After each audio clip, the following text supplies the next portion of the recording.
Let's go. Roll.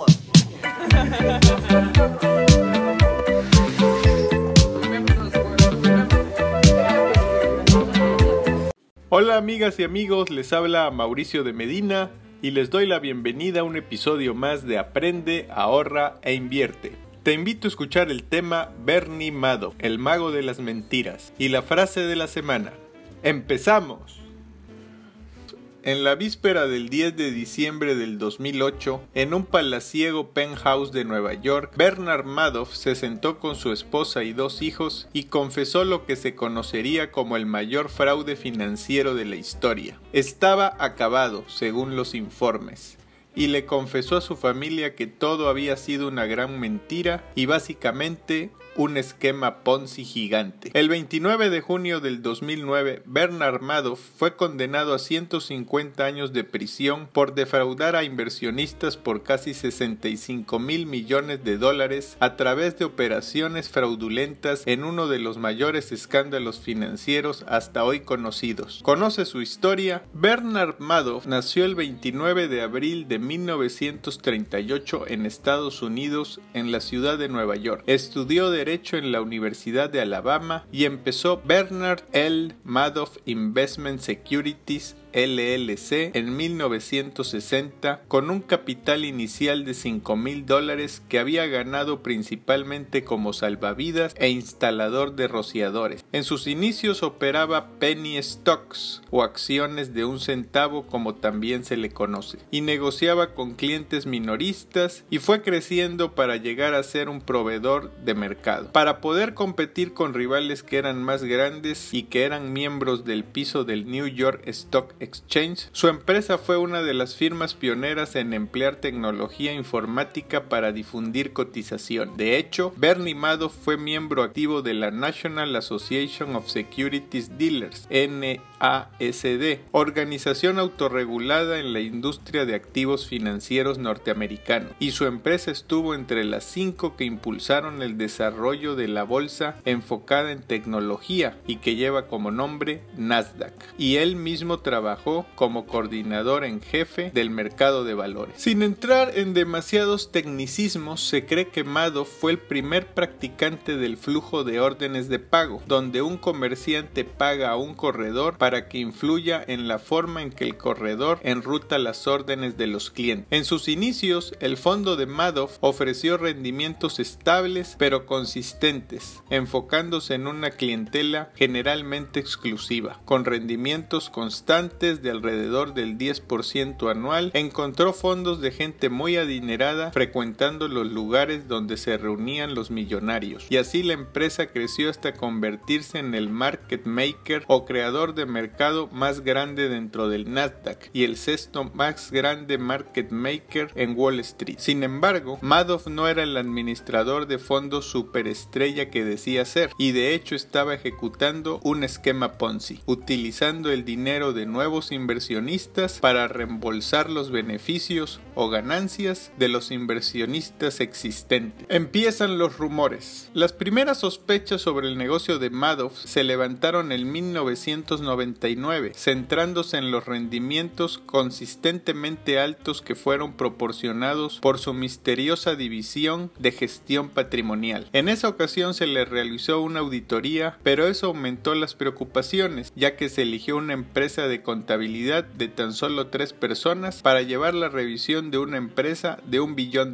La auditoría no encontró observaciones mayores, sin embargo había quedado al descubierto que su firma de inversiones tenía 2 divisiones: Bernard Madoff Investment Securities, con las funciones de corredor de bolsa o broker, y creador de mercado en acciones norteamericanas, market maker, donde trabajaba la mayoría del personal, y el área de investment advisory, que resultó ser el foco de todo el fraude. En esta última, Bernard Madoff realizaba las inversiones para hedge funds como Fairfield Sentry, Kinggate u Optimal, una filial en aquel entonces de Grupo Santander. Para hilar toda la estafa, fue necesario tomar evidencias que habían encontrado en el año de 1999, donde un gestor de inversiones experto en el mercado de derivados presentó una carta a la Security Exchange Commission en Boston denunciando y describiendo exactamente lo que sucedía. Tuvieron que transcurrir 9 años hasta que tuvo que ser reconocida la validez de esta denuncia. En resumidas cuentas, el área de Investment Advisory, que conformaban unas pocas personas, eran las encargadas de maquinar la toma de grandes capitales y suponer que ofrecían excelentes rendimientos, al tomar dinero fresco de nuevos inversionistas para repartirlos a los existentes. Cabe mencionar que la crisis ocurrida en 2008, la llamada crisis hipotecaria, fue la causante de evidenciar este esquema, ya que ante la baja de los mercados mundiales fue imposible que el fondo ficticio de Madoff pudiera retornar los capitales que le exigían sus clientes de regreso ante un mercado lleno de incertidumbre. Los afectados.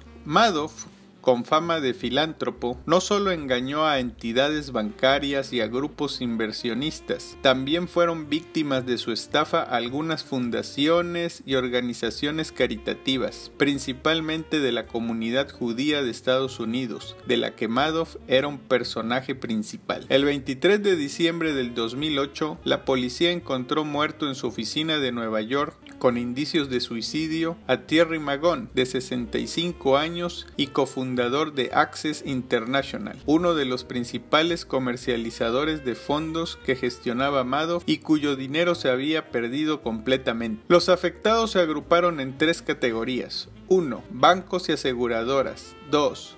Banca privada y fondos. Y 3. Fundaciones y personas físicas. A ellos puede agregarse una 4ª categoría, aquellos afectados sobre los cuales no se pudo determinar la cuantía de lo perdido. El 11 de diciembre del 2010, en el segundo aniversario del arresto de Bernard, se encontró muerto su hijo menor, Mark Madoff, de 46 años. Este y su hermano Andrew denunciaron las estafas de su padre después de que él mismo les revelara la forma en que ganaba tanto dinero.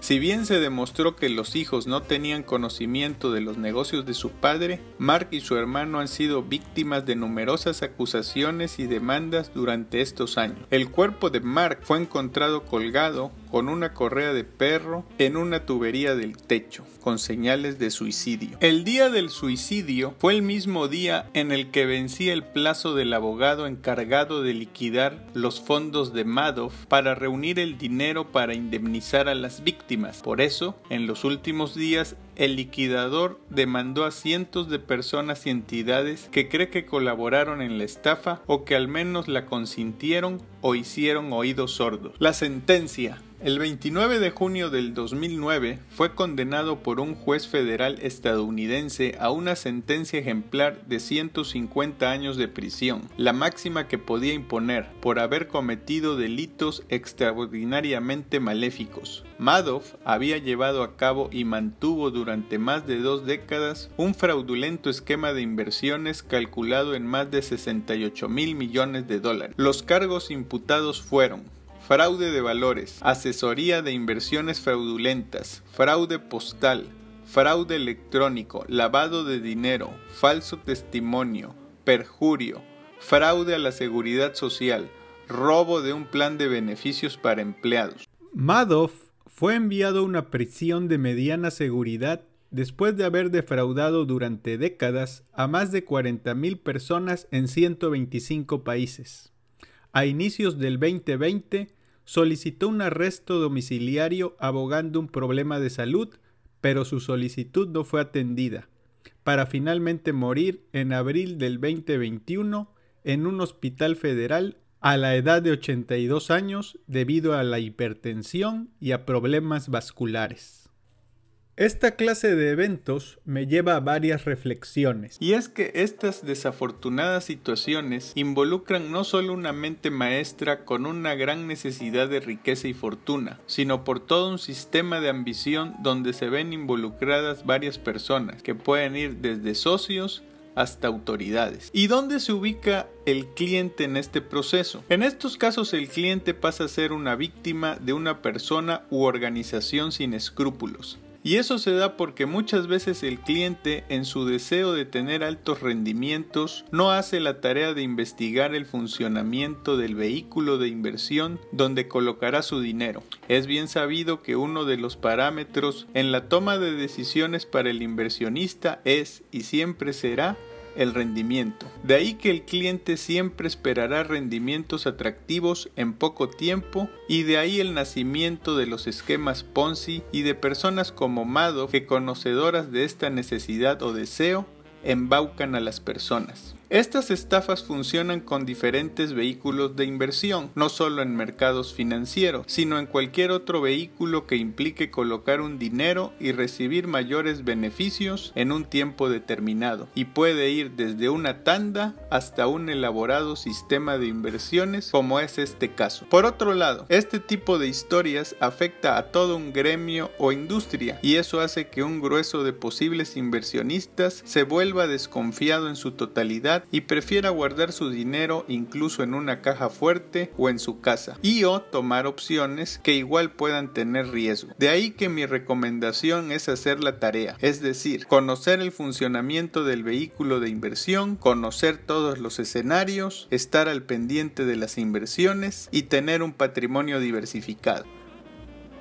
La frase de la semana: cuando baja la marea, se descubre quién estaba nadando desnudo. Warren Buffett. Si te ha gustado esta historia, házmelo saber con un pulgar arriba y o dejando un comentario. Recuerda que cada semana tenemos una historia nueva en el canal, así que si no te has suscrito, es un buen momento para hacerlo. Adicionalmente, te invito a que visites mi sitio, mauriciodemedina.com, donde podrás encontrar blogs, podcasts, ebooks, cursos y mucha información adicional. Hasta la próxima.